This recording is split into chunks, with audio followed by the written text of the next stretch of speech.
et somme de variables aléatoires. On dispose d'un sac opaque, il contient 8 jetons, indiscernables au toucher. À 3 reprises, un joueur pioche un jeton dans ce sac, il remet le jeton, mais après avoir noté son numéro, puis il le remet dans le sac et il le refait une deuxième fois, puis une troisième fois. Par exemple, si j'obtiens le 4, je le remets dans l'urne, puis j'obtiens le 5, je le remets dans l'urne, puis j'obtiens le 1, voilà ce que j'appellerai le tirage. C'est 4, 5, 1. Autrement dit, au premier tirage, j'ai obtenu 4, au deuxième, j'ai obtenu 5, et au troisième, j'ai obtenu 1. Déterminer le nombre de tirages possibles. La première fois, j'ai 8 possibilités lorsque je me présente face à mon urne, soit le 1, le 2, le 3, le 4, le 5, le 6, le 7 ou le 8. Mais puisque je remets le jeton que je tire, j'ai encore 8 possibilités. Et encore une fois, lors du troisième tirage, j'ai 8 possibilités. Donc j'ai 8 puissance 3 possibilités. Et vous pouvez détailler pour chacun. Lors du premier tirage, à chaque fois, vous avez 8 possibilités. Et là, on utilise le principe multiplicatif. Mais il faut le comprendre de manière intuitive. À chaque fois que vous vous présentez face à votre sac opaque, vous avez 8 possibilités. Déterminer le nombre de tirages sans répétition de numéros. On va essayer de raisonner sur la question, donc la 2A. On nous demande le nombre de tirages où je ne répète pas le numéro. Voilà mon tirage. On va essayer de faire un petit dessin pour comprendre la situation, sans utiliser le formalisme, par exemple, que pourrait imposer la notion d'arrangement. Parce qu'à vouloir appliquer tout bêtement le cours, on ne comprend pas trop ce qu'on applique. Voilà ce que j'appelle un tirage. Je veux un tirage sans aucune répétition. Donc lorsque je vais me présenter face à mon urne, la première fois, j'aurai 8 possibilités de choix, et pas de contraintes. Je remets mon urne. Je remets mon jeton dans l'urne. Sauf que j'ai pas le droit de prendre le numéro que j'ai pris avant. Parce que sinon il y aurait répétition. Donc j'aurai fois 7 possibilités. Donc T1, tirage 1, tirage 2 et tirage 3. Et lors du tirage 3, je peux ni prendre le nombre qui est tombé au tirage 2, ni prendre le nombre qui est tombé au tirage 1. Sinon il y aurait répétition. Donc j'aurai 6 possibilités. Et donc le nombre de tirages possibles sans répétition, c'est 7 fois plutôt 8 fois 7 fois 6. Et voilà, vous pouvez faire quand même le calcul ici également. Cela étant, vous pouvez l'expliquer de la manière suivante, du fait de la contrainte et par le principe multiplicatif. Et surtout sans convaincre et pas sans persuader.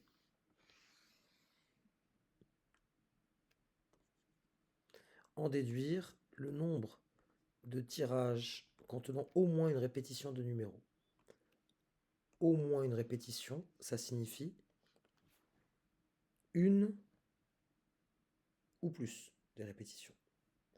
Et là, je viens de déterminer dans cette question 2 le fait qu'il n'y ait aucune répétition. Et dans la question 1, l'ensemble des tirages possibles. En fait, si je prends l'ensemble des tirages possibles et je le retire, les cas où il n'y a aucune répétition, je tombe dans cette catégorie, c'est-à-dire là où j'ai au moins une répétition, d'où le en déduire. Autrement dit, pour déduire le nombre de tirages contenant au moins une répétition, je vais prendre donc la 2B. Je vais prendre l'ensemble des tirages possibles, c'est-à-dire 8 puissance 3, ensemble, en termes de cardinal, un nombre, ensemble de tirages, nombre de tirages possibles, alors on va être un peu plus rigoureux déjà, nombre de tirages possibles, nombre de tirages possibles, et je lui retire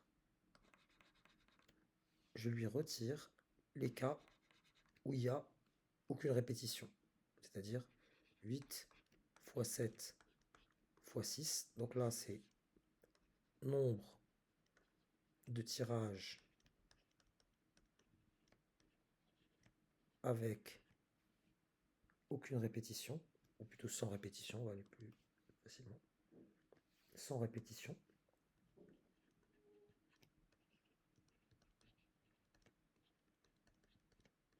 Et vous obtenez alors, ici, ce que vous cherchez, c'est-à-dire, bah, vous faites votre calcul, on va le factoriser, ça fait 8 fois, entre parenthèses, 8 au carré, moins 7 fois 6, si ça vous amuse.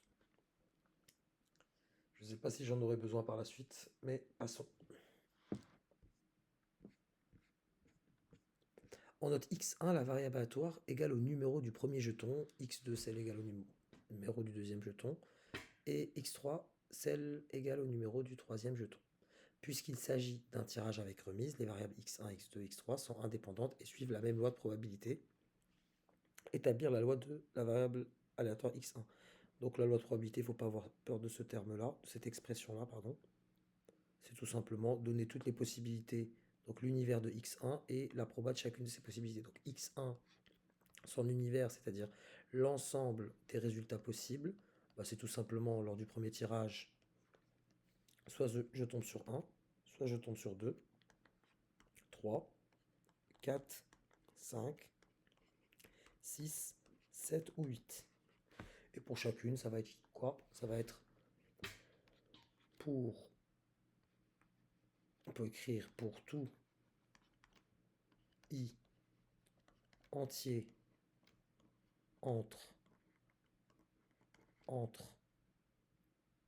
1 et 8 de points, la probabilité de x1 égale i, bah, tout simplement 1 huitième. Voilà.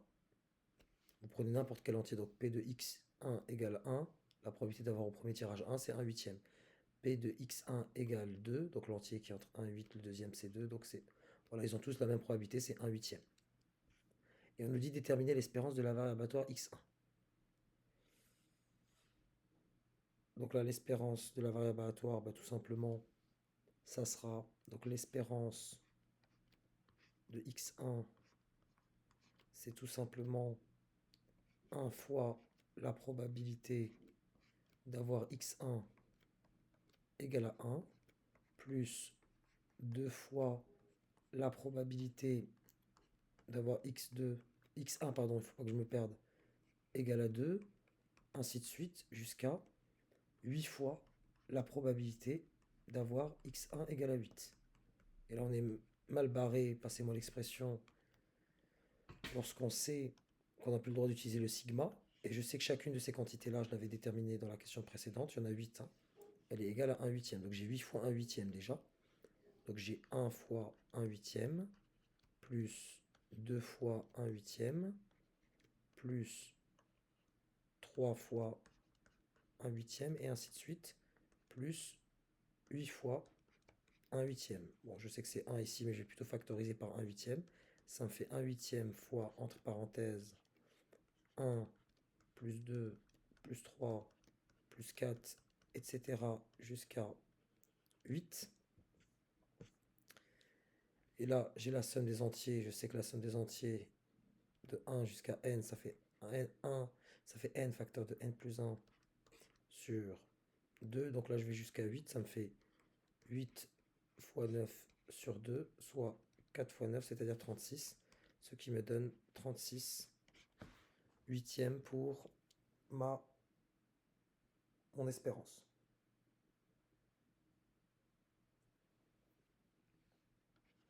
Voilà.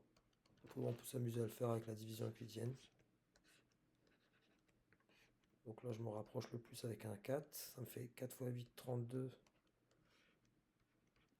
Je descends ici un 0. Ça fait apparaître une virgule ici. Et 8 fois 5, ça me fait 40. Donc cette quantité est égale à 4,5 pour l'espérance de x1. On nous dit, on note S, x1 plus x2 plus x3, la variable aléatoire égale à la somme des numéros des 3 jetons piochés. Déterminer l'espérance de la variable S. Donc là, je vais utiliser l'espérance, la linéarité de l'espérance. Donc je vais l'expliquer. Donc on veut l'espérance de S qui est égale à l'espérance, puisque S est égal à cette quantité-là, à la somme de ces trois variables aléatoires. Donc on veut l'espérance de x1 plus x2 plus x3. Et par linéarité de l'espérance, donc par linéarité de l'espérance, et aussi du fait, un autre argument, c'est que mes variables aléatoires x1, x2 et x3 suivent la même loi. Donc l'espérance de x1, c'est exactement la même chose que l'espérance de x2, qui est la même chose que l'espérance de x3. Je vous renvoie à ce qui me pousse à dire ça. Les variables aléatoires x1, x2 et x3 sont indépendantes et suivent la même loi de probabilité. Suivant la même loi, ça veut dire aussi qu'elles ont la même espérance. Et l'espérance de x1, je l'avais calculé, j'avais trouvé 4,5. Autrement dit, donc là j'ai combien? 4,5, 4,5, 4,5, donc ça me fait 3 fois 4,5, soit 13,5.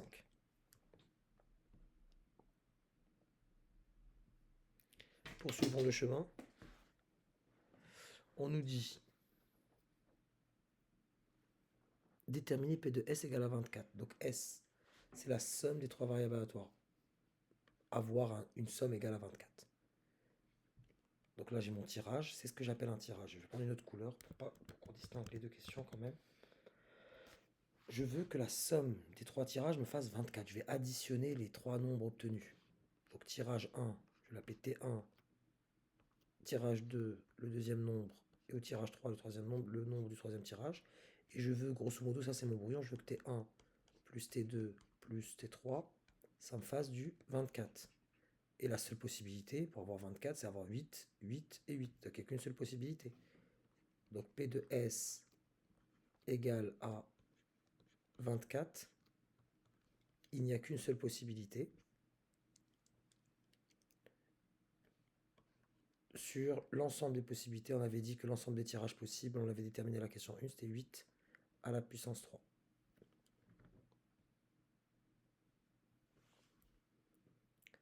On aurait pu aussi, pour les plus à l'aise, considérer que l'événement S égale à 24, c'est en fait la probabilité de votre x1 qui vaut 8 et votre x2 qui vaut 8 et votre x3 qui vaut 8. Vous avez des variables aléatoires indépendantes.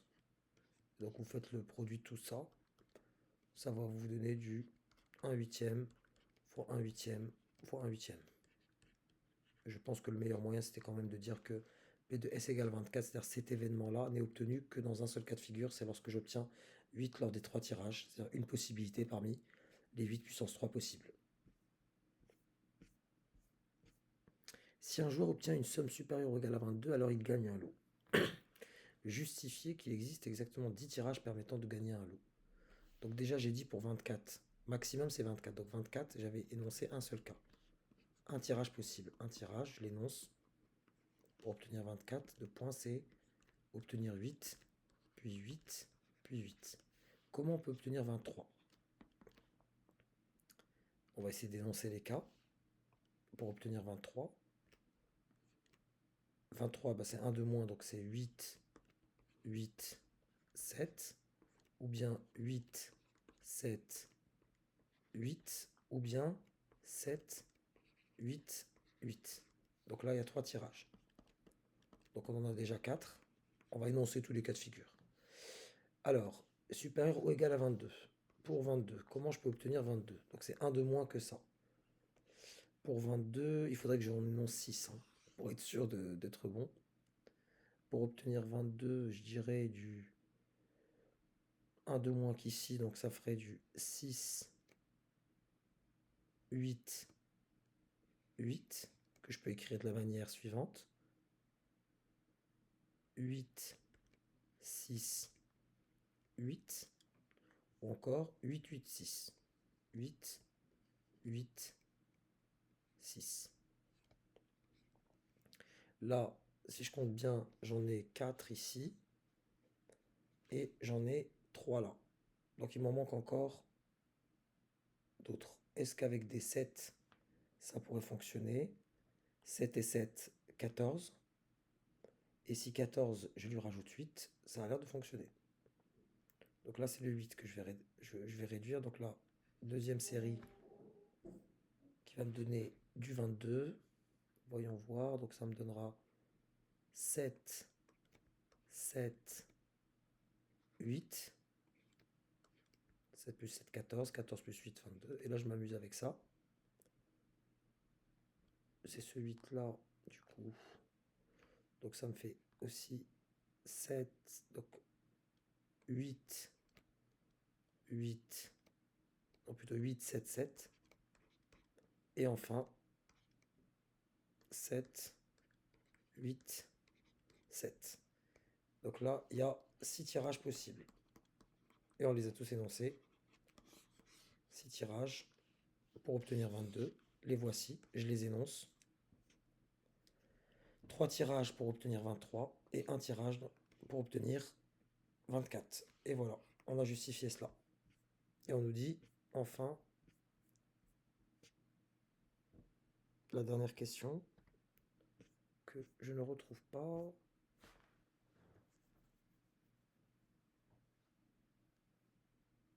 Donc, quelle est la probabilité de gagner un lot? La probabilité de gagner un lot, elle sera alors, puisqu'il y a 10 tirages possibles, bah, ça sera 10 sur... c'est tout bête, hein. C'est pour ça que je ne l'ai pas mise du coup. Donc la probabilité de gagner, proba de gagner un lot. On a dit qu'il y avait 10 tirages possibles sur 8 puissance